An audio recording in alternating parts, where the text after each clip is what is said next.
va enchaîner directement avec la deuxième table ronde. Merci messieurs. Merci d'avoir chauffé les sièges. Merci. Et du coup, j'accueille Frédéric, Cyril, Jean, qui a pris la parole tout à l'heure, et Serge. Donc, expert comptable, dirigeant de cabinet ou dirigeant de réseau. Et du coup, on va avoir une autre vision sur cette table ronde. Ça va ? Alors, je vous donne un petit micro chacun. Hop, voilà, c'est bon.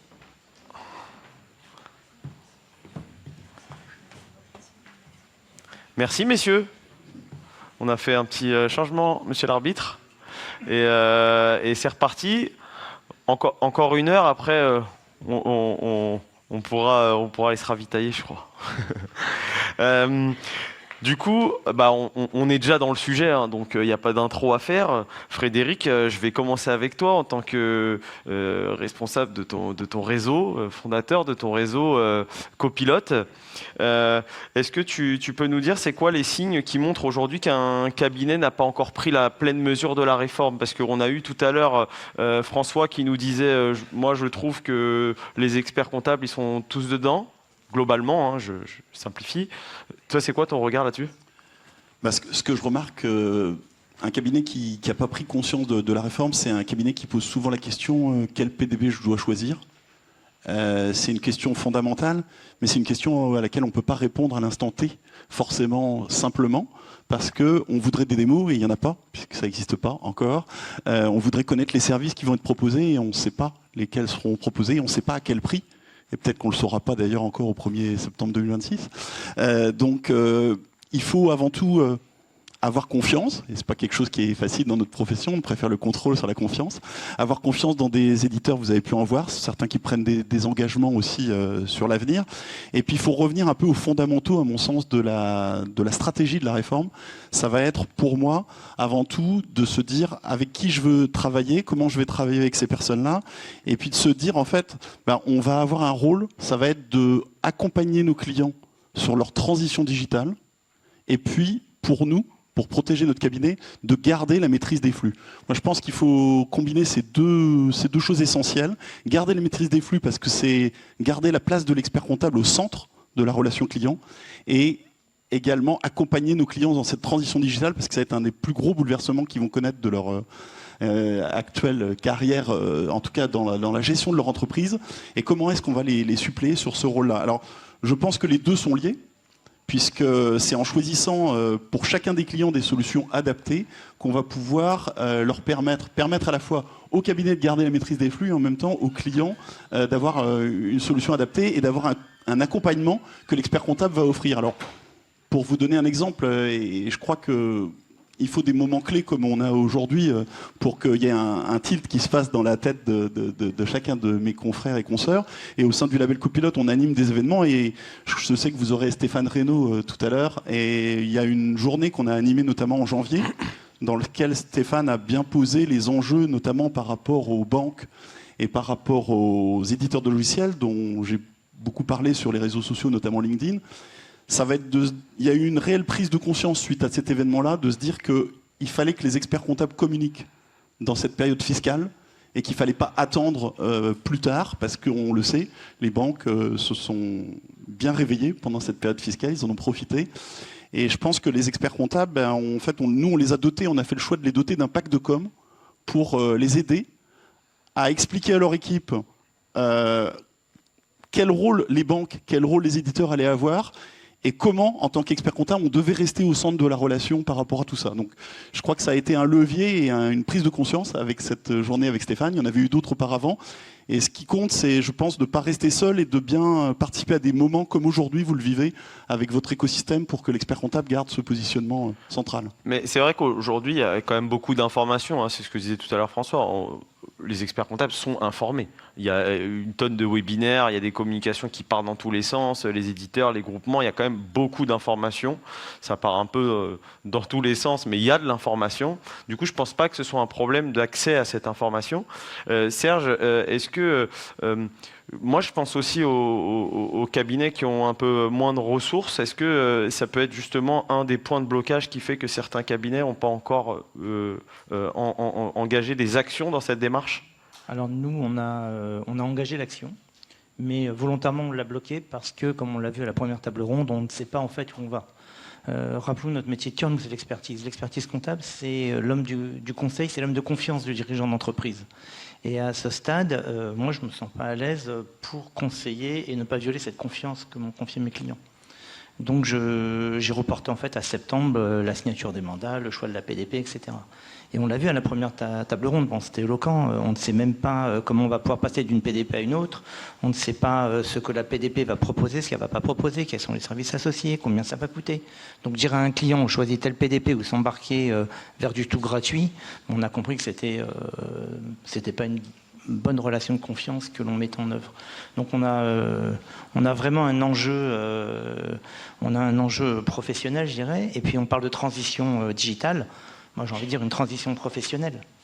Ça va être un autre métier. Le métier est en train de changer, c'est vrai.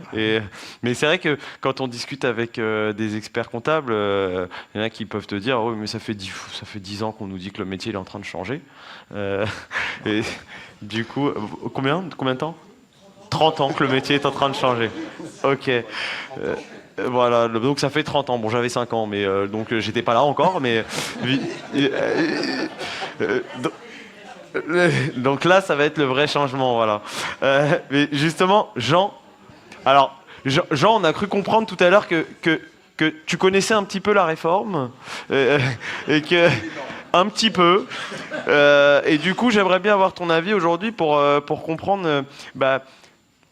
En fait, qu'est-ce que doit comprendre un cabinet aujourd'hui pour qu'il ne se retrouve pas isolé dans sa démarche? Alors, oui, en effet, moi, ça fait 30 ans que je vous enquiquine avec la facture électronique et la démat en général, donc je continue, il n'y a pas de souci. Mais au sein de mon cabinet, c'est la même chose, hein, ils subissent la même chose. Alors, très clairement, pour être plus sérieux, le plus important, c'est bien comprendre le schéma général, déjà. Savoir un petit peu, parce que tout le monde parle d'une obligation, moi, je parle d'opportunité. Dans ma nouvelle vie professionnelle, qu'est-ce que ça va m'apporter? Parce qu'en effet, on va changer complètement de méthode de travail. Donc, il faut le faire accepter par les clients, c'est facile. Parce qu'on commence à leur présenter, on leur fait voir ce qu'ils vont gagner. Moi, j'insiste beaucoup sur les valeurs ajoutées, pour dire qu'est-ce que vous allez gagner. Mais il faut aussi convaincre nos collaborateurs. Donc, pour commencer, pour moi, c'est comprendre un petit peu ce nouvel écosystème, savoir comment ça va fonctionner, et après, bien sûr, on pourra faire les choix, mais on va y revenir un petit peu plus tard. Pour moi, c'est la première chose. Comprendre. Deuxièmement, faire monter les gens en dématérialisation, parce qu'on se rend compte qu'il y a des collaborateurs qui sont plein pot en démat et d'autres qui ont un petit peu plus de mal. Donc déjà, si je suis monté à 90%, je dis jamais 100, mais 90% de démat, de la facture fournisseur notamment, remplacer une facture scannée par une facture électronique, ça va être encore plus facile. Donc il n'y a pas de problème. Voilà. Et donc ça c'est la deuxièmement, et puis c'était cité avant par François Milot, et puis commencer, ça c'est notre programme actuellement, moi j'ai extrait toutes les données pour cartographier mes clients, pour savoir quels sont les besoins, quel logiciel ils utilisent, quel logiciel de facturation ils utilisent, quelle caisse ils utilisent, pour savoir à peu près suivre comment on va pouvoir les accompagner là-dessus. Mais malgré tout, je suis moi de l'ordre de la réforme, et je dis bien d'abord la collecte. 1er septembre 2026, c'est la collecte. Et donc, tout le monde parle d'émission de facture. Moi, je ne parle que de collecte de facture. Parce que comme je fais de la thune comptabilité au cabinet, pour 95% de mes clients, ben moi, la collecte de la facture, c'est moi que ça arrange. Et je rends service à mon client. On y reviendra plus tard dans les messages. Mais voilà, donc très clairement, la collecte d'abord et cartographier les flux du cabinet et monter en démat. Super. Cyril, je vois que tu as mis ton t-shirt Cabex et je vois qu'il y a écrit Progresser ensemble. Alors du coup, je vais reprendre ça. Dans le réseau Cabex, est-ce que vous bousculez un peu vos experts comptables pour les aider à anticiper tout ça? Alors, comment vous y prenez? Voilà, donc moi je vais essayer d'apporter ce retour d'expérience de ces 35 membres de ce réseau de 20 ans d'existence, 700 collaborateurs. Alors nous, pour les bousculer, comme tu dis, alors déjà ils avaient été sensibilisés depuis quelques années, mais on a tenu une convention en début d'année en Italie, où on a fait intervenir un confrère, justement pour apporter la bonne parole et expliquer tout ce que ça pouvait apporter de positif. Et donc tous les dirigeants étaient réunis, quelques-uns sont dans la salle, pour travailler sur comment justement se préparer et mettre en œuvre ce chantier. Donc on avait défini des thématiques. Donc il nous a semblé que le premier objectif, c'était que ce projet soit vraiment conscientisé par les dirigeants et qu'il y ait une stratégie qui soit mise en œuvre. Donc voilà peut-être un premier signal qu'on a voulu apporter et qui s'est traduit par un plan d'action. Mais c'est d'abord du côté des dirigeants qui s'approprient le sujet. Et tout à l'heure, on parlait de référents numériques. Frédéric, est-ce que tu as des conseils là-dessus? Moi, personnellement, je pense que c'est vraiment quelque chose d'essentiel, en tout cas, dès maintenant. Il faut avoir désigné un référent numérique. Comment on s'y prend sans pour autant surcharger nos équipes, sans froisser les gens et en réussissant à les embarquer? Alors oui, c'est ce que j'ai fait dans mon cabinet, et comme beaucoup de cabinets de label l'ont également fait, et on a eu des partages d'expériences autour de ça, justement. Alors, on avait déjà un référent numérique, une référente numérique, puisqu'en fait, quelqu'un qui va équiper les clients d'outils logiciels, c'est déjà notre référent numérique. Donc, on était déjà organisé comme ça. Maintenant, on a été un petit peu plus loin, puisqu'on a mis en place une organisation où dans chaque sous-groupe, dans chaque équipe, on a désigné un petit peu une personne, enfin on a nommé ensemble, avec l'équipe, une personne qui avait cette appétence pour être le correspondant du référent. Parce que quand on fait quand même le rétro-planning du déploiement pour garder la maîtrise des flux, du nombre de solutions de facturation et de gestion des achats que vous allez devoir déployer dans un temps qui est assez court, il est bien de prendre conscience que dans un cabinet par exemple de 40 personnes comme le mien, d'avoir seulement un référent numérique, c'est insuffisant. Donc je pense que dans un cabinet de 10 personnes, avoir un référent numérique, 10% du temps, je pense que c'est jouable. Si on est dans un cabinet de 40 personnes, on a nous nommé une personne dans chaque groupe qui va assurer le relais du référent numérique pour le déploiement côté client. Donc le référent, il est non seulement indispensable, avec des points d'équipe, mais il ne doit pas être seul. Je pense que les mettre en réseau, dans des réseaux comme on constitue, de mettre en réseau différents référents numériques aussi pour qu'ils puissent s'entraider, c'est un gros plus. Mais en plus, à l'intérieur du cabinet, je pense qu'il ne faut pas qu'il soit seul non plus. Ok, donc ça veut dire que en fait, c'est des personnes qui font partie des équipes comptables, exactement, qui sont référents dans chaque équipe et qui en réfèrent à un référent cabinet.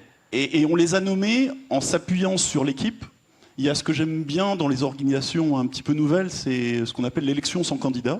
C'est de demander aux membres de l'équipe qui est-ce qu'ils auraient pensé qui pourrait occuper ce rôle-là. Et souvent, l'élection sans candidat, ça fait émettre une personne qui devient légitime par nature et qui va du coup être légitimée comme une équipe, comme étant... voilà, ça va fédérer. C'est-à-dire on va pas avoir nommé un tel ou un tel, ah oui tiens, ça aurait pu être moi, etc. On va avoir nommé celui que l'équipe considère comme légitime dans le rôle, et ça va créer une relation avec le référent numérique. Jean, tu parlais tout à l'heure de monter de la transition digitale, de la digitalisation. Oui. Du coup, il y a une dimension aussi qui est importante, c'est la montée en compétences de nos équipes, donc la formation.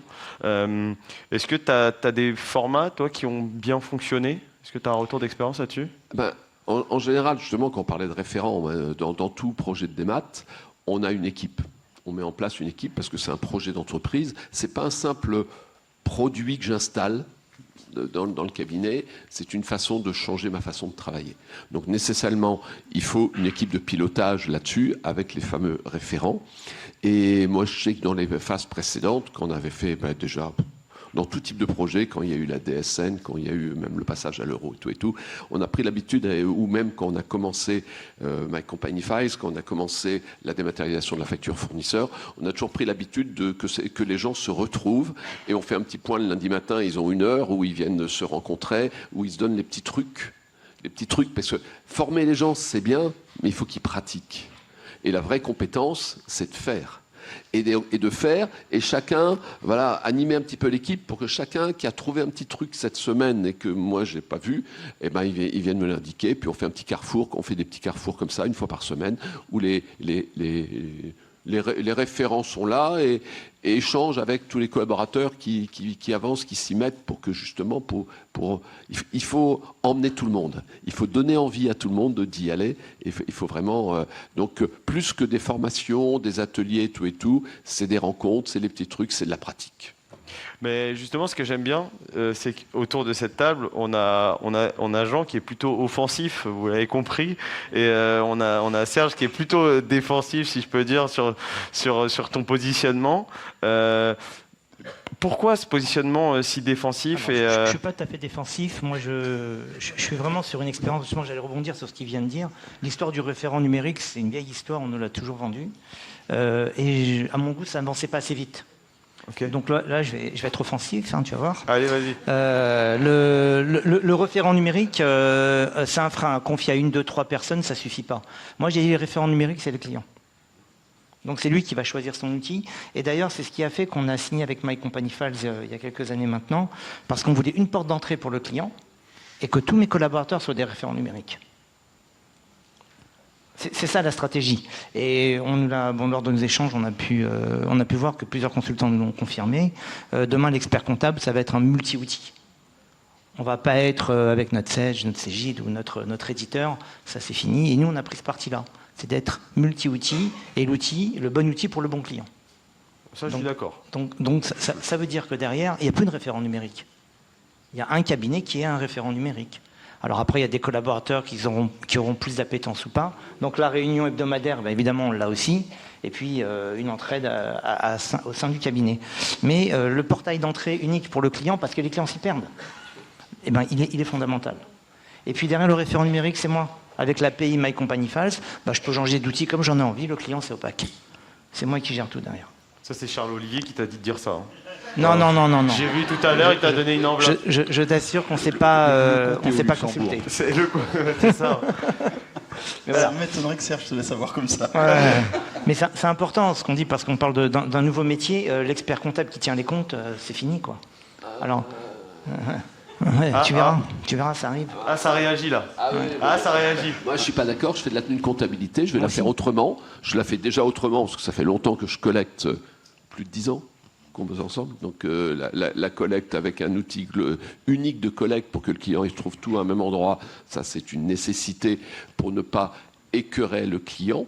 Parce que quand il a 50 000 mots de passe, on va en reparler tout à l'heure quand on va parler de la facture, c'est exactement la même chose. On lui facilite la vie en lui mettant des outils uniques, des interfaces cabinet, en fin de compte. Mais derrière, mon métier, il reste le même. Et moi, je continue à être, excusez-moi, teneur de livres. Mais beaucoup mieux qu'avant, et surtout, on va le voir après, en amenant plus de valeur ajoutée, en rendant un meilleur service à mon client. On en Justement, comment t'embarques le client? Parce que ça, c'est intéressant aussi, tu vois. Tu parlais de simplifier la collecte tout à l'heure, et il faut l'embarquer le client. Parce c'est que facile. C'est ça qui est important. C'est vachement facile. Chaque client, quand je fais un arrêté de bilan, j'ai le schéma en Y sur mon bureau, je lui fais voir comment ça va fonctionner, et je lui dis tous les banquiers, les éditeurs et tout vont vous parler de l'émission de votre facture, moi je vais vous parler de la réception. Parce qu'aujourd'hui, quand je fais une comptabilité, je rappelle 60% de mes clients tous les mois, parce qu'ils ont oublié de le faire. Je ne sais pas si vous en avez des meilleurs que les miens, mais moi... Voilà, je suis un cabinet qui a plus de 60 ans, j'ai des vieux clients, ils ont l'âge du capitaine, heureusement, non, j'étais jeune aussi, je plaisante, j'ai des associés jeunes également, mais très clairement, les gens ont de mauvaises habitudes, ils font pas le boulot et tout et tout. Et quand je leur présente le schéma en Y, je mets dans votre sens à vous, voilà, là je leur dis, là il y a la collecte. Et bien aujourd'hui, pourquoi vous êtes toujours en retard? Pourquoi tous les mois je vous passe un coup de fil? Parce que je sais très bien que ça vous enquiquine royalement de collecter vos factures fournisseurs.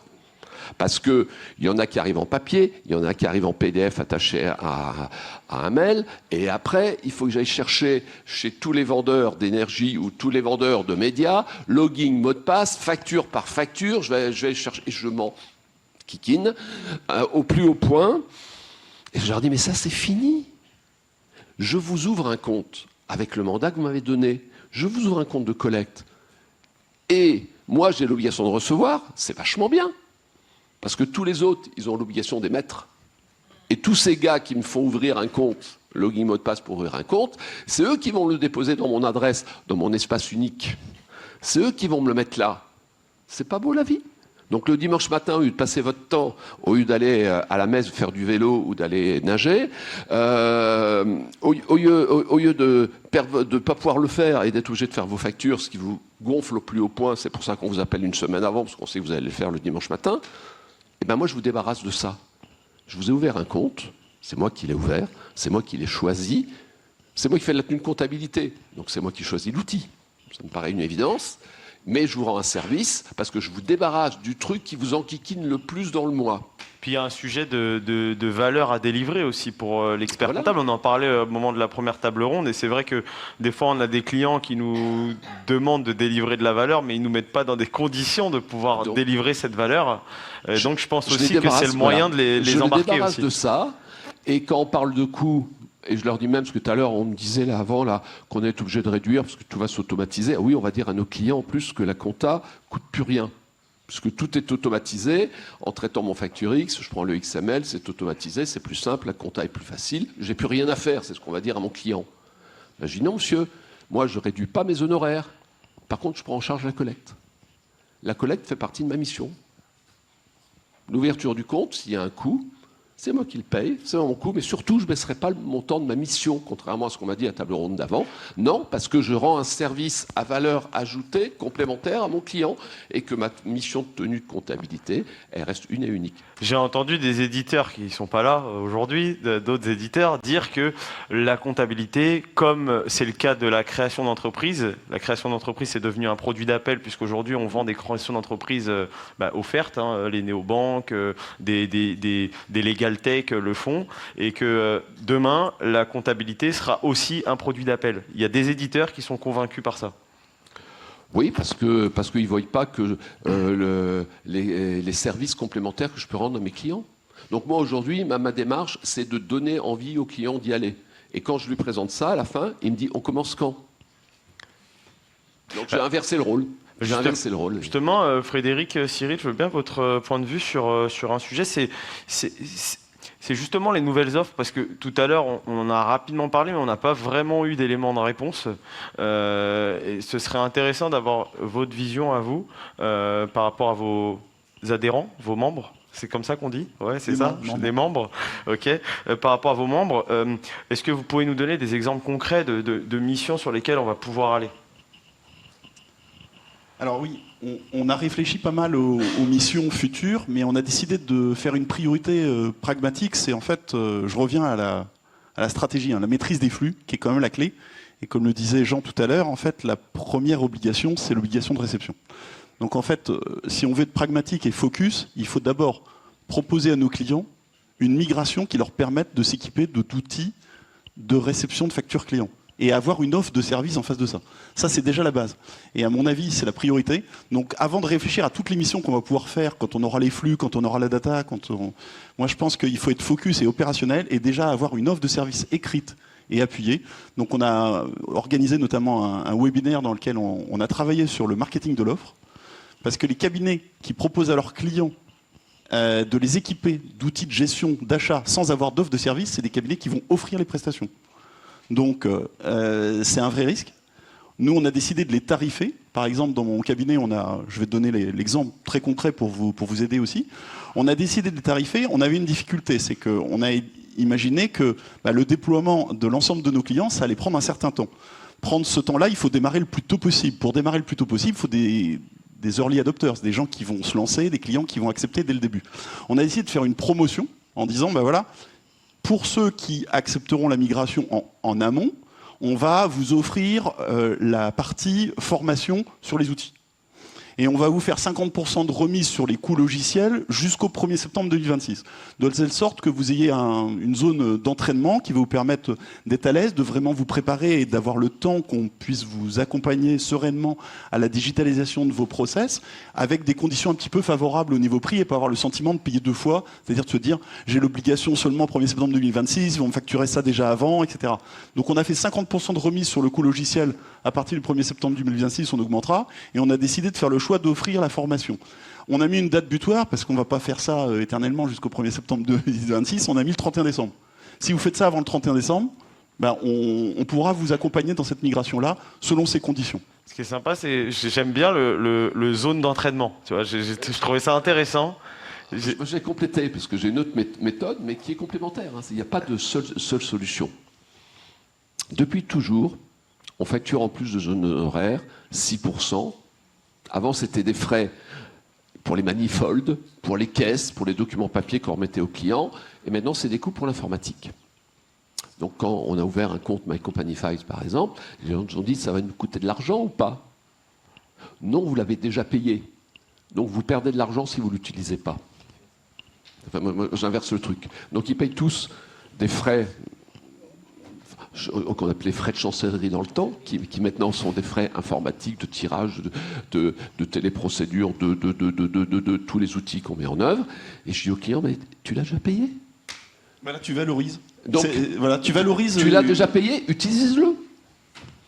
Et donc, alors c'est vrai, je t'entends, je prends un peu le contre-pied, j'ai une façon souvent de présenter les choses à l'envers, mais voilà, parce que quelque part, je veux que la personne, elle n'ait pas peur d'y aller, et que déjà culturellement, on a du mal à changer les habitudes des gens, ça c'est la plus grosse difficulté. Maintenant, moi je le dis, il n'y a pas de problème de coût, c'est déjà payé. Je me permets de le dire, la valorisation, bon, de toute façon, ce qui compte, c'est que ce ne soit pas gratuit. Jamais gratuit. Voilà, exactement. Et que, en fait, on puisse, que le cabinet, il ait vraiment une offre de service. Nous, on a édité un petit livret avec les tarifs de chacun des accompagnements et la promotion qui a été mise en œuvre. Alors juste nous, le retour sur un peu la méthode qu'on propose, justement, avant de rentrer dans le détail, c'est... il y a déjà une expérience justement dans le réseau de structuration d'offres, donc par des groupes de travail, des groupes de réflexion, qui avaient abouti à justement par type d'offre dans le domaine réglementaire ou pas, à une lettre de mission type, un argumentaire pour le client, un processus de production. Donc il y a déjà cette historique donc, dans le réseau, et donc on l'actualise effectivement avec la facture électronique. Mais là, je dirais c'est un peu en cours avec effectivement le choix de la PDP, où on va proposer le même type de méthode pour accompagner les dirigeants dans la réflexion et la méthode avec une offre homogène et structurée portée par le réseau. Et Serge, du coup, vu que tu as décidé de mettre un stop ponctuel, en tout cas, ça fait que t'as pas peur justement de pas... Alors je grossis un peu le truc volontairement, mais c'est pour faire le contre-pied avec ce qui est dit avant. T'as pas peur justement de pas profiter de cette zone d'entraînement, comme il dit Frédéric? Non, parce qu'on a mis aussi le pourcentage, donc on sait que ce sera payé, c'est déjà inclus dans l'offre. C'est bon, Donc, on encaisse, c'est le plus important. Non, ils ont déjà tous un outil. Ils ont déjà tous un outil à la base. Et donc on a pris la même technique, quoi. Tout est déjà dans le package. D'accord. Sur la partie de base, ce qui n'empêche pas que les prestations complémentaires, parce que souvent les gens nous disent commencez à penser aux prestations complémentaires. Il faut déjà que j'apprenne à faire la collecte ou les missions de base. Après, oui, il y aura des missions payantes complémentaires, et là je dis bien payant, le paiement des factures fournisseurs, par exemple. Le tableau de bord, parce que plutôt que mon collaborateur aujourd'hui, il appelle une semaine avant pour engueuler le client, t'as encore oublié de m'envoyer tes factures ou de les déposer sur My Company Files, plutôt que de passer ce coup de fil-là et d'engueuler les clients, je préférerais qu'il appelle une semaine après, pour bien dire aussi qu'à mes collaborateurs, je leur dis que je ne vais pas les dépouiller de leur travail, mais je dis plutôt que de passer un coup de fil pas agréable, vous passerez un coup de fil parce que vous aurez fait un résultat flash, pour pas dire un tableau de bord, parce que tableau de bord, on voit tout de suite un gros truc, résultat flash, c'est 4 chiffres qu'on transmet au client, vous l'appellerez une semaine après, l'échéance, pour lui transmettre son tableau de bord. Et ça, sachez le vendre. C'est du complément, c'est de la valeur ajoutée, c'est ce que nous demandent nos clients depuis toujours. Ils nous disent, vous, comptable, ils ne disent pas expert comptable, vous, comptable, vous savez collecter de la donnée, me la restituer, jamais. Alors là aussi, il faut qu'on apprenne à systématiquement, ce qu'on le fait pour des dossiers importants, on le fait pour des gros clients et tout, il faut qu'on le généralise pour toute typologie de clients. Et donc, je préfère que mon collaborateur, il rappelle le client pour lui donner enfin les éléments que mon client demande depuis longtemps. Je pense que là, on met le doigt sur quelque chose, c'est que dans beaucoup de cabinets, on fait énormément de choses qui ne sont pas valorisées. On parlait tout à l'heure de gratuité, et en réalité, nos collaborateurs, nos managers, nos chefs de mission, même les experts comptables, font souvent des prestations. En gros, on a l'impression qu'à partir du moment où tu as une lettre de mission avec un expert comptable, tu peux tout lui demander et tout va être inclus. Mais du coup, dans le futur, ça va être le principal problème, et c'est là-dessus qu'il va falloir travailler. Et c'est pour ça que nous, par exemple, au cabinet, c'est un sujet qu'on a mis sur la table à un moment donné, parce qu'on s'est dit, ouais, on restitue pas suffisamment. Et je pense que la restitution égale valorisation, parce que ce que tu restitues pas, au final, ne vaut pas grand-chose. Tu as raison d'insister sur la valorisation, parce que ça va être la clé. Et c'est pour ça que le marketing, on y suit un petit peu du marketing dans le réseau. C'est tellement important parce que finalement, avec ce qu'on produit et ce qu'on sert comme service aux clients, on pourrait déjà doubler la marge des cabinets. Bah, c'est pour ça que moi, pour ceux qui me suivent un peu, je suis un fou de la spécialisation, parce que moi, je pars du principe que c'est vrai que quand on est spécialiste, on va toujours beaucoup plus loin avec nos clients, parce qu'on comprend parfaitement leur modèle économique, et on a le même langage, on comprend les points de douleur, etc. Et tout à l'heure, on a eu une question, je sais plus trop c'était par là, mais on a eu une question sur le choix de la PDP. C'est faire signer un mandat, c'est bien, mais si on peut pas choisir la PDP, ça peut être problématique.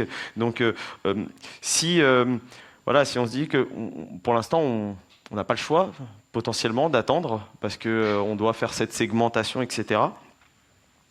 Qu'est-ce qu'on peut faire du coup dès maintenant ? Voilà. Opérationnellement, en tant qu'expert comptable, c'est par quoi qu'on doit commencer ? Tout à l'heure, on a entendu des choses intéressantes par les éditeurs, mais aussi c'est intéressant d'avoir votre vision, vous, d'expert comptable. Eh ben, si tu veux, je peux vas-y, répondre, Jonathan. Ouais. J'ai noté quelques étapes. La première, à mon avis, c'est la communication interne. Donc, être sûr que l'ensemble de l'équipe est bien au fait des vrais enjeux de la réforme. Ensuite, je dirais, c'est la segmentation, parce que c'est des sujets qu'on a abordés, parce qu'il faut le faire assez tôt, ça. Ensuite, j'ai mis l'offre de service, parce qu'il ne faut pas oublier que si on n'a pas d'offre de service et qu'on commence à communiquer avant d'avoir une offre, on va l'offrir. Comme on le fait souvent dans la profession, c'est une erreur. Donc, l'offre de service, la com externe. À l'appui de la com externe, le commercial, en naturel. En étape 6, je dirais, c'est le déploiement des solutions chez les clients. Il faut bien veiller à ce que toutes les étapes qui sont avant ne soient pas trop longues, parce que la 6, elle va être très longue. Donc il faut faire assez vite sur les premières étapes et pouvoir passer à la 6 qui va prendre plus de temps, ou la traiter en parallèle. Et puis la 7, c'est le choix du PDP. Donc finalement, la question qui est bloquante et qu'on disait tout à l'heure comme étant peut-être, à mon avis, un point de vigilance à avoir, c'est de ne pas rester bloqué sur cette question. Parce que pour moi, je la traite en dernier. Justement, j'ai animé un webinaire avec Fintesis, j'ai vu qu'ils étaient là aussi, qui fait partie du groupe Visma. Et en fait, c'est ce qui en ressortait du webinaire, c'est qu'en fait, le choix de la PDP, c'est vraiment c'est la dernière chose à faire. Et pour autant, quand on discute avec des experts comptables, souvent, moi j'entends faut que je choisisse quel PDP, etc. Alors qu'en fait, c'est la résultante, c'est vraiment la dernière chose à faire. Et pour cause, on en a. À part une. Il y en a une sur laquelle on peut commencer à faire du traitement de factures et de l'émission de factures. Oui. Bon. C'est une qui est plutôt de la profession. Bon, celle-ci, on arrive à bosser dessus. Les autres, j'attends de les voir. Elles sont sûrement très bien, parce que les gens qui sont là sont des gens très sérieux, donc ils vont nous proposer des trucs sympas, mais je veux le voir. Et on me parle d'un truc depuis très longtemps que je n'ai jamais vu. Et on est un peu comme Saint Thomas quand même dans la profession. Voilà, ça aurait pu être notre saint patron. Moi, donc je veux les voir. Donc pour l'instant, moi, je parle à autre chose. Si je fais quand même des essais, parce que mes collaborateurs, je leur fais quand même faire des petites factures. Alors pour les trucs où il n'y aura pas de logiciel de facturation, vous savez, nos 75% de clients qui n'ont pas de logiciel de facturation, parce qu'ils font 1, 2, 3, 4 factures par mois. Ceux qui en font presque pas, qui auront besoin d'un petit truc qui remplacent leur Word et leur Excel. 75% des dossiers. Alors on dit c'est pas possible 75%. Ah si, déjà, dans les dossiers, je prends les stats TDFC, j'ai déjà 25% de SCI. Ça fait combien de factures une SCI ? Bon, voilà. Donc commençons par faire du simple. Et moi, quand j'ai formé mes associés, par exemple, je leur dis, tiens, il faut intéresser les gens. Et ils m'ont dit, mais comment on peut commencer ? Ben, je dis, c'est très simple. Tous les associés du cabinet ont une société d'expertise comptable qui a servi à racheter les parts du cabinet et font de la prestation ou de la prestation au cabinet. Ben, j'ai dit, à partir du mois prochain, je ne paye plus que les factures électroniques. C'est marrant, ils se sont tous mis. Comme quoi, de temps en temps, il faut donner un petit peu le truc, la carotte, le bazar, de dire, il faut y aller. Et puis, on fait notre apprentissage. Parce qu'on parle beaucoup de toutes ces choses-là depuis quelques temps. Moi, je veux voir à quoi ça ressemble. Je veux voir comment ça marche pas aussi, hein, parce qu'il y a des trucs qui ne fonctionnent pas toujours bien. Et puis voilà, mais il faut qu'on rentre dedans, et qu'on ait envie, qu'on soit motivé pour y aller, et en permanence. Et mes collaborateurs, c'est pareil, les référents, les quelques référents, enfin ceux qui veulent d'ailleurs, parce que c'est ceux qui veulent, les références, je les nomme pas, c'est ceux qui veulent. Et ben on leur fait 1 ou 2 dossiers où ils font joujou, où ils s'amusent. Tu voulais réagir ? Juste dire que justement la force d'un réseau, c'est ce qu'on peut donner comme témoignage justement sur ces questions-là. Nous par exemple, c'est que les dirigeants se voient tous les mois par région et peuvent échanger sur ces sujets, du coup partager des retours d'expérience sur telle ou telle difficulté ou PDP, et donc ça va les aider donc dans le choix final. Serge, tu voulais intervenir aussi. Alors oui, je veux intervenir parce que je suis d'accord, le PDP, c'est vraiment la dernière chose à choisir. Pour l'instant, on n'est pas très au clair sur ces sujets-là. Nous, on a commencé, si j'ai une suggestion à faire, c'est d'abord de commencer à nettoyer la base client. C'est-à-dire qu'on ait des paramétrages qui soient prêts. Un nom de client, un SIRET, un SIREN, un numéro de TVA, tout ça dans nos bases, c'est simple. Et surtout, une adresse mail du client sur lequel il va recevoir ses factures pour le PDP. Une fois qu'on a ça, on est armé. Après, on a parlé de segmentation. Je ne sais pas si vous avez fait attention à la première table ronde. Au sujet de la segmentation, il y a 2 personnes qui sont intervenues en disant 2 choses différentes. Le premier nous dit, choisissez les clients où il y a peu de volume. Puis le second nous dit, mais non, choisissez les clients qui ont une appétence pour l'informatique. Donc la segmentation, dans quel sens on va la faire ? Les peu de volume, les appétences, c'est pas si simple. Moi, ce que j'entends par segmentation, c'est segmentation sectorielle aussi. En cartographie, oui, par métier. Par métier.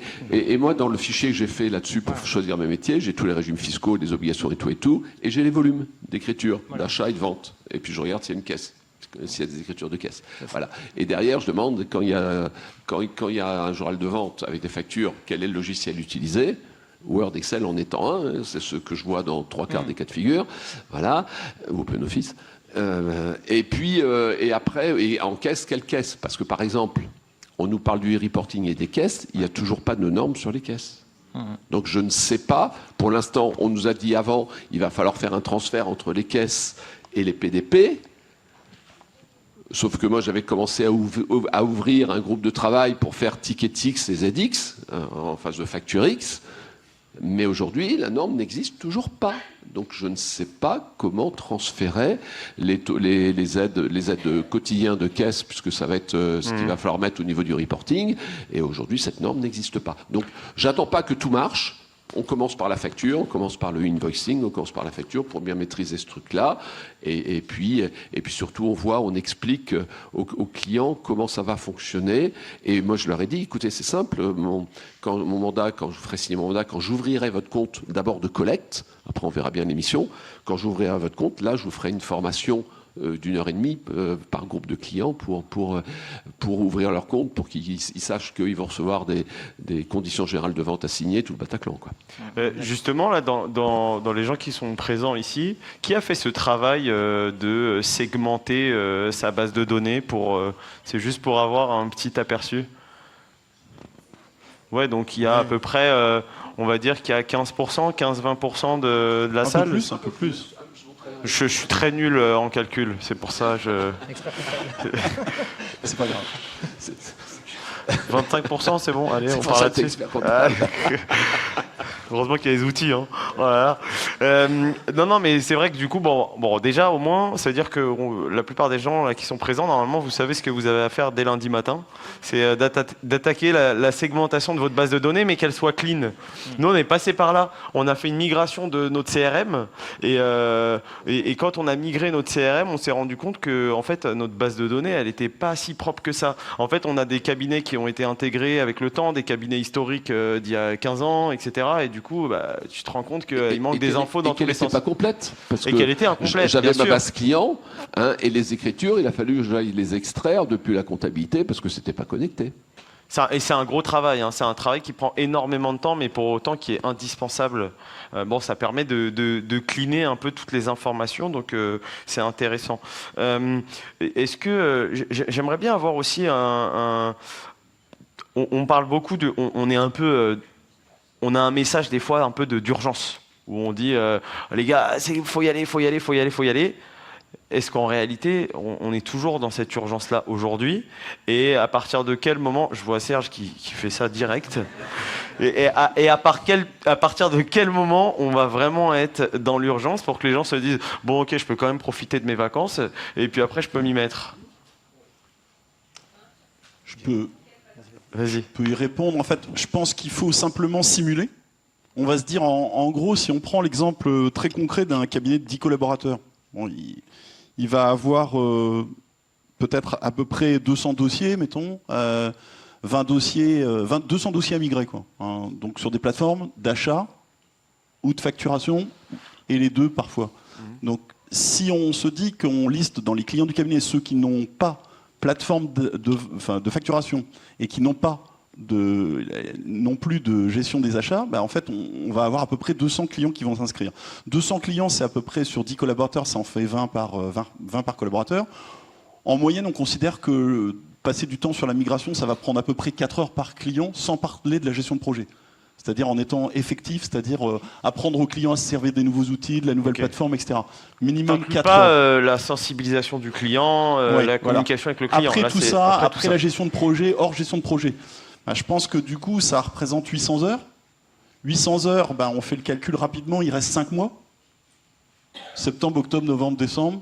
Peut-être pas janvier, on verra. Peut-être juillet, 5 mois. Donc en gros, ça fait un plein temps. Un plein temps sur un cabinet de 10 collabs, ça fait 10% du temps. C'est à peu près les mêmes échelles qu'on peut retrouver sur à peu près un cabinet plus grand, ou plus petit. Donc, on fait son calcul, on fait sa liste de clients qui n'ont pas à la fois une plateforme de gestion de facturation et une plateforme d'achat. On regarde combien il y en a, on divise par le nombre de personnes, on regarde le temps qu'il va falloir y passer, et je pense qu'on se rend compte assez rapidement qu'il faut commencer maintenant, quoi. Ok, donc pas de vacances, désolé. Vous partez pas, vous annulez tout, c'est terminé. Si, on prend nos vacances. Ah, alors. Et on y va plein Pour être pot en en forme. rentrant. Ouais, parce que sinon, avec la saison qu'on a connue, si en plus on n'a pas le droit de prendre des vacances, non. Et puis surtout, on délègue. Et on fait pas ça tout seul en tant que chef de projet expert comptable, donc le référent, on revient avec ça, et pas qu'un seul. Bon, je veux écouter Serge maintenant. Ah, voilà. Alors, Allez. il est urgent d'attendre. Et comme je dis souvent, on n'est pas cardiologue. Hein. On n'est Donc, pas cardiologue. C'est ce que je dis à mes équipes des fois. On On n'est ne pas fera jamais de cardiologue. bouche à bouche à un client. C'est vrai. Hein. Voilà. Donc, on a jusqu'à septembre 2026. Donc, il faut se détendre. Et Rendez-vous déjà- en août et déjà, 2026. avoir une base saine, déjà, c'est prioritaire. Avoir des PDP qui soient clairs, avec des services associés, je pense que c'est primordial. On est d'abord des conseils, on n'est pas des exécutants. Avoir une vision sur le cycle de vie de la facture. Parce qu'on vous fait des mandats, vous a mis à disposition des mandats de paiement pour le compte des clients, etc. Moi, je ne sais pas payer à la place d'un client. Est-ce que la facture est valable? Elle est jetée, elle est rejetée? Il y a un litige? On a un bon de commande, on a un bon de livraison? Comment on va tracer tout ça? Est-ce que c'est certain? Est-ce que c'est certifié? Moi, je ne suis pas à l'aise avec tout ça. Donc, oui, tu vas intervenir, je sais. Je sais que tu vas intervenir. Donc, en termes de conseils, de responsabilité, je ne sais pas où on va. Je vais te répondre tout de suite, parce que c'est ce que je dis à mon client. Oui, Il me dit quand même, le dimanche matin, je peux vous prendre tout en charge, vous faire gagner votre dimanche matin. bien sûr. Il restera quand même un truc à faire. L'acceptation des factures. Je ne travaillerai jamais, quand je parle collecte, je suis toujours sur la collecte Oui, j'ai fournisseur, compris. je ne travaillerai jamais sur une facture non acceptée par mon client. Et puis s'il a oublié de l'accepter, je ne la traite pas. Donc le premier mois, je ne récupérerai pas la TVA. Il ne me le fera pas 50 fois. Oui, mais ton client qui a 500 factures par semaine, Eh tu ben, imagines bien qu'il va passer son dimanche à cliquer sur les validations. Oui, mais s'il a 500 factures par semaine, il a un comptable. Moi, je pars de celui qui a, Non, il a un 20, bon expert comptable. 10, et en plus un expert comptable. Mais il a un comptable à bord pour 500 factures par semaine. Bon, je parle, moi, de la TPE, de nos 4 millions de TPE. En moyenne, quand on a fait les volumétries, en moyenne, les TPE, c'est 100 factures. Alors, quand je donne pas la DGFiP me dit à la seconde, à l'heure ou à la journée. Non, 100 factures à l'année. Bon, voilà. Donc 100 factures clients à l'année et 200 factures Il ne fournisseurs va pas te à demander de l'année. payer ses factures. C'est la moyenne qu'on a sur nos clients. Quand je prends tous les clients du C'est pas cabinet, la cible, pas ça. seulement les 10 plus gros. Non, Voilà. Bon, je ne traite, moi, 100% de mes clients, je ne veux pas traiter 10%. Donc, en pratique, s'ils ont un comptable à bord, il n'y a pas de problème. C'est le comptable qui, aujourd'hui, reçoit les factures, met son visa, met son truc, met son bazar. Quelqu'un qui a 500 factures, il a un process de validation. Moi, celui dont je parle, c'est le client qui a 10-20 factures par mois. C'est-à-dire 90% du nombre de mes clients. Il ne va pas te demander un mandat de régler ses factures pour 10 factures. Il va le faire tout seul. Je réglerai les factures acceptées par le client. Donc à chaque fois, la phase, c'est très clair. Je lui dis, il ne vous restera plus qu'un seul truc à faire, mais vous le faites déjà dans le monde papier. Aujourd'hui, le client, il reçoit sa facture papier. De toute façon, oui, il y a quelqu'un aujourd'hui, qui la valide. il a valide la facture, on l'a payé. Hein. Donc je dis, la seule chose qui vous restera à faire, je ne suis pas compétent pour le faire, la seule chose qui vous restera à faire, vous validez les factures. Et moi, je ne traiterai les factures, que ce soit comptablement en comptabilité fournisseur ou en règlement si je fais une prestation complémentaire, que à partir de factures acceptées par le client. Cyril voulait réagir aussi. Donc une organisation à mettre en place. Pardon. Mais qui existe déjà. Donc une organisation assez sévère. Qui existe déjà dans le monde papier. Oublie les 100 factures par mois. Il y a un versus. Passe à un client beaucoup plus conséquent. Ah mais je parle pas de cela. Moi je traite des clients à 95%. Nos clients, ils ont moins de 10 salariés. Ils font pas 500 factures. La plupart de nos clients font pas 500 factures. Vous voyez, le métier Je parle change. de la TPE. Tout l'intérêt de segmenter, parce que c'est pas les mêmes clients que vous avez.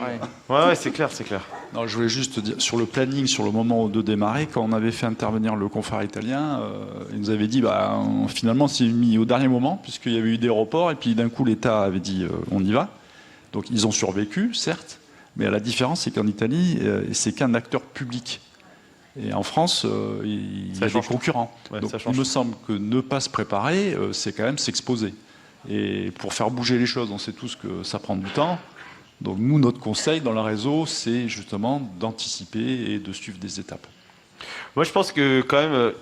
D'ailleurs, on va faire un petit sondage. Qui pense que cette réforme, c'est une vraie opportunité pour nous ?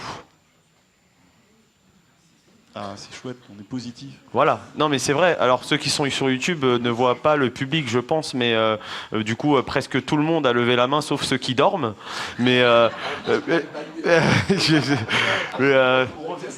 du coup, non, mais c'est cool de le voir sous cet angle-là. Mais comment on le transforme en opportunité alors ? Parce que ça, c'est une vraie question. Aujourd'hui, ça peut être une opportunité, mais ça peut être aussi dramatique pour certains experts comptables qui vont pas prendre les devants et les choses en main. Donc, comment on fait pour... Là, c'est une question un peu ouverte, et je pense que tout le monde sera pas forcément en phase et auront pas les mêmes réponses. Mais comment on fait, Cyril, pour le transformer en opportunité ? Je parlerai par exemple de ressources humaines, parce que c'est un peu mon métier. Et il me semble que ça ouvre des opportunités d'évolution de carrière.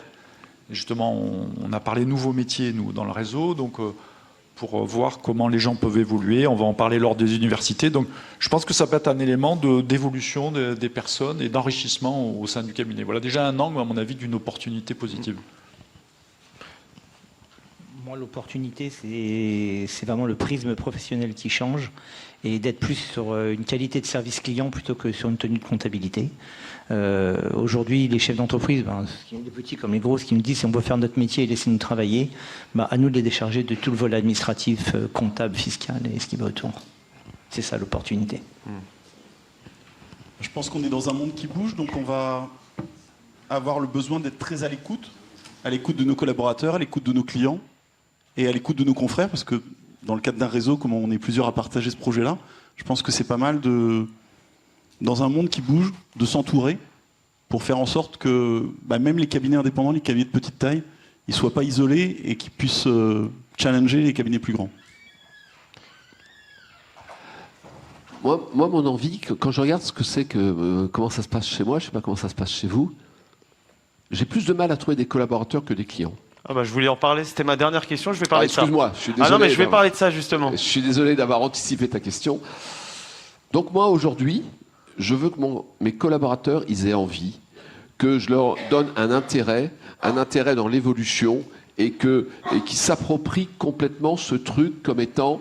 Je vais travailler, je vais faire plus de boulot, du boulot plus intéressant, je me débarrasse des tâches rébarbatives. Et justement, mon histoire de coup de fil, au lieu de passer un coup de fil pour engueuler le client, ce qui est plutôt négatif, plutôt lui ramener de l'information après et répondre à de la valeur ajoutée. Donc j'ai toujours le mot valeur ajoutée, l'envie d'avoir envie.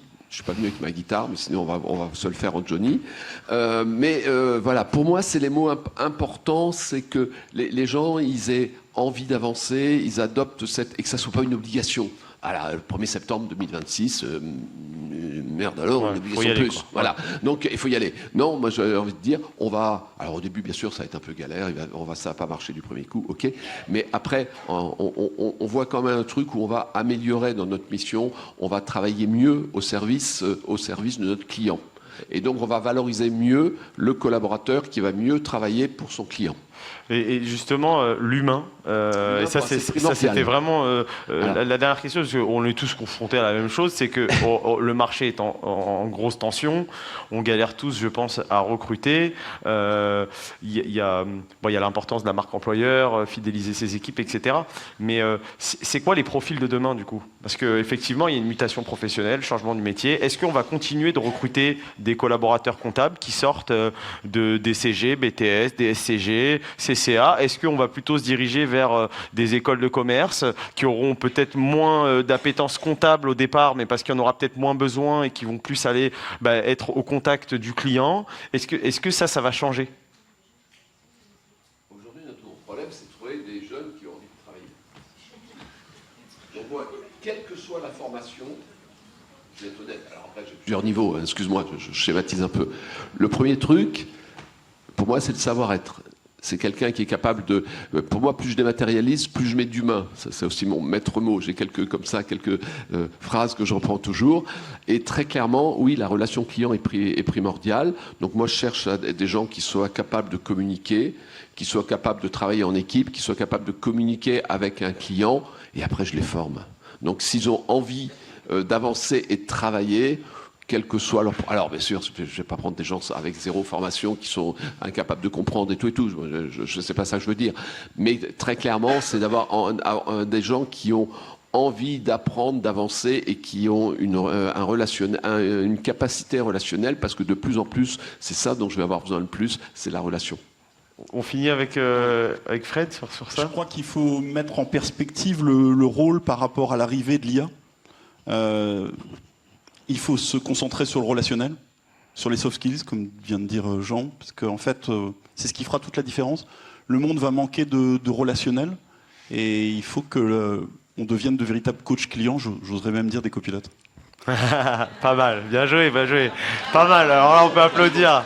Les copilotes. Merci pour toutes ces réponses. Comme tout à l'heure, je vais prendre un micro. Peut-être qu'il y a des questions. Je suis sûr que vous avez des questions. Allez, battez-vous pas. Allez.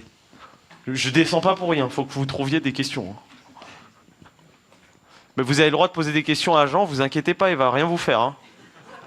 On a 9 minutes pour les questions. C'est bien. Il n'y a pas de questions? Je vais être très déçu. C'est pas possible. Ah, merci. Il y en aura plein d'autres derrière. Oui, bonjour. Alors, je vais vous décevoir, c'est pas une question. Ah mince, oh là là. C'est juste quand même. un témoignage. Il se trouve que j'ai un très très bon ami italien qui est chef d'entreprise et en discutant, je lui ai posé la question, alors, comment ça s'est passé pour toi vis-à-vis de ton cabinet d'expertise comptable quand vous êtes passé à la facture électronique? Il me dit, ça s'est très très bien passé. Et je lui ai posé la question, je dis, mais les honoraires, ça a diminué? Et je dis, non. Non, ça a augmenté, tu comprends bien, évidemment. Et ça m'amène à un point, je crois avoir lu des statistiques sur l'évolution de la valeur des cabinets dans les pays pour lesquels il y a eu la dématérialisation et le passage à la facture électronique. Et les valeurs ont doublé. Donc, quelle que soit l'opportunité qu'on voit dans ce passage, on a une réalité derrière, on est dans un métier où on est central, on est centraux vis-à-vis des entreprises. À partir du moment où on est en lien, on est complètement au centre de l'environnement du chef d'entreprise, aussi bien personnel que professionnel. Et c'est pour ça que ce métier est absolument magnifique. Et c'est là où on apporte une valeur ajoutée permanente. Et cette réforme, c'est pour moi une opportunité extraordinaire. Bon, franchement... c'est mieux qu'une question. Je complète les chiffres parce qu'on avait fait une enquête pour le congrès de Montpellier, justement. On avait fait une enquête, Stéphane en faisait partie, Stéphane Reynaud, et très clairement, grosso modo, les pays où la profession y est allée la moyenne de progression du chiffre d'affaires, c'est 40%. Et il y a eu un pays où la profession n'a pas voulu y aller parce qu'il y a eu des reports successifs, l'Australie, ils ont perdu 40% de chiffre d'affaires. Donc grosso modo, la question qu'on peut vous poser, vous voulez faire plus 40 ou moins 40 ? J'ai envie de réagir aussi là-dessus parce que je pense que la financiarisation, c'est un vrai sujet au sein de la profession. Et je pense aussi qu'on doit inventer des nouveaux modèles pour permettre la pérennité des cabinets indépendants. Eh ben, bravo à tous.